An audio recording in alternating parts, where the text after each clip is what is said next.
Hey guys, I've got another video for you. This time it's on bathing your horse. One of the things, if you have it available to you, is using warm water. Your horse will thank you and probably stand still for you a whole lot better. Second tip is to use diluted soap. I don't use a ton of soap, and I dilute it in a bucket of water, and that just helps me to rinse the horse clean at the end and also not to waste so much soap. Next tip is to use a curry comb and really curry the soap into the horse's coat, focusing on the hindquarters, and that really gets all that dirt up to the surface and so where you can rinse it away. Oh, my last tip, it's to sweat scrape with the hose in your hand. That way you're not sweat scraping, seeing some soap bubbles come up, and then having to go back and get the hose. I find that the sweat scraper, if you scrape and hose at the same time before you're completely done, it really helps get all the soap out of their coat. So I like to sweat scrape and keep my hose there, and sometimes I'll hose and sweat scrape at the same time and then go back over finally with the sweat scraper and not the hose, obviously, to get them all the water off of them. But doing the sweat scraper and the hose at the same time really helps lift all that soap up and out of the coat so that you're not left with any soap residue that could irritate their skin. But since we're using the diluted soap, I feel like it's not as big of a deal. But if you are just kind of squirting the soap all over their body and then rubbing that in, you'll definitely want to take a sweat scraper and your hose at the same time and sweat scrape and hose them just to really lift all that soap off their coat. So hopefully you guys find it helpful. Let me know if you have any questions on anything in the comments below. And if you haven't already, hit the like and subscribe button for notifications when I do more content. And thank you again. I really appreciate it.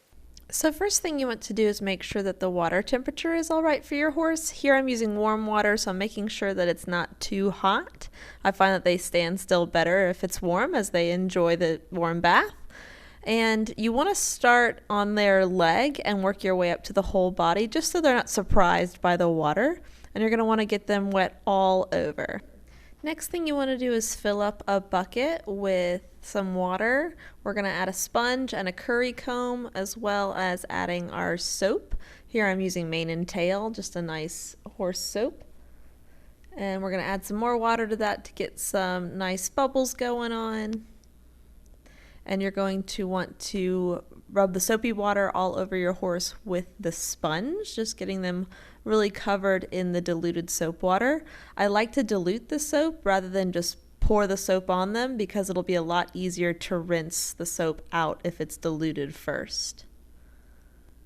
Then you're going to want to take your curry comb, and this is where the magic happens. You want to really curry all the soapy water into their fur, getting it down to their skin, and this is how you're going to really get your horse clean. You want to make sure you pay special attention to the hindquarters area, adding more soap as needed, as that's where they are generally the dirtiest and hold the most dirt. Feel free to keep adding soapy water as needed and currying all over just to really get them scrubbed clean. After you're done scrubbing, you're going to rinse off the entire horse, making sure that you don't see any more soapy residue coming off the horse. And the best way to really know that you've done that is by taking a sweat scraper, as I'm showing here, and sweat scraping and still having the hose in your hand. And as soon as you see any soap bubbles or soap residue coming off of the sweat scraper, then you know you can add a little more water, and that's where they need to be hosed off a little bit better. Any soap residue left on their skin can cause some irritation, so you want to make sure that you really do hose them off really well. We're just going to repeat the entire process on the other side of re-wetting the horse down in case they've dried off a little bit, rinsing them off with soapy water. And here I'm just going to work the soap into the mane with my hands, just really massaging the soap in there, and I find that that gets the mane the cleanest. And then getting the curry comb to really scrub their skin. Again, adding the soapy water as needed, but making sure that you're really currying the whole body down to really scrub and get them clean.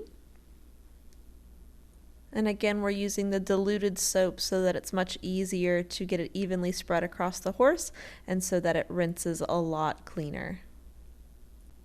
And again, I'm rinsing him off first and then going back through with a sweat scraper just to make sure that I've gotten him completely free of any soap.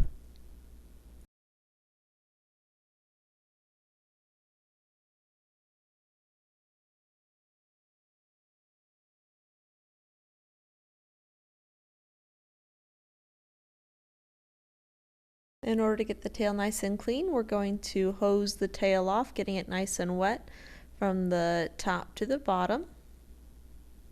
Always standing to the side just in case your horse is unhappy with you. And then we're going to take our bucket of soapy water and dunk the entire tail all the way up to the dock. And then I take a sponge and I just kind of sponge and get the soapy water on the dock, and then I really work the soap through the tail. Then I rinse the tail off to make sure as you're rinsing the tail that the water is running clean. Then I'm just going to add a conditioner to the whole tail, and then I'm going to work this through the entire tail and let this sit for about 5 minutes to really deep condition the tail. So here I am really working the conditioner all the way through the tail. I've let it sit for 5 minutes, and now I'm going to rinse the conditioner out of the tail really well. Again, making sure that the water is running clear, and then you know that you have the tail completely clean. Finishing touches are just brushing the mane to the right side after you're done, and brushing the forelock down. Little kiss for good measure. One thing I always like to do after I have sweat scraped all the water off of them is to towel dry their legs as well, from the top of their legs all the way down to their hoof, and I feel like it just makes it so that the water doesn't continually drip across their hoof, damaging the hoof. And I'll do their belly as well, just a little scrape on by, and then I will also towel off their hind legs as well. And as always, thank you so much for watching. Feel free to like and subscribe and comment on what you liked about this video and what videos you'd like to see me do in the future. Thanks so much. Cheers!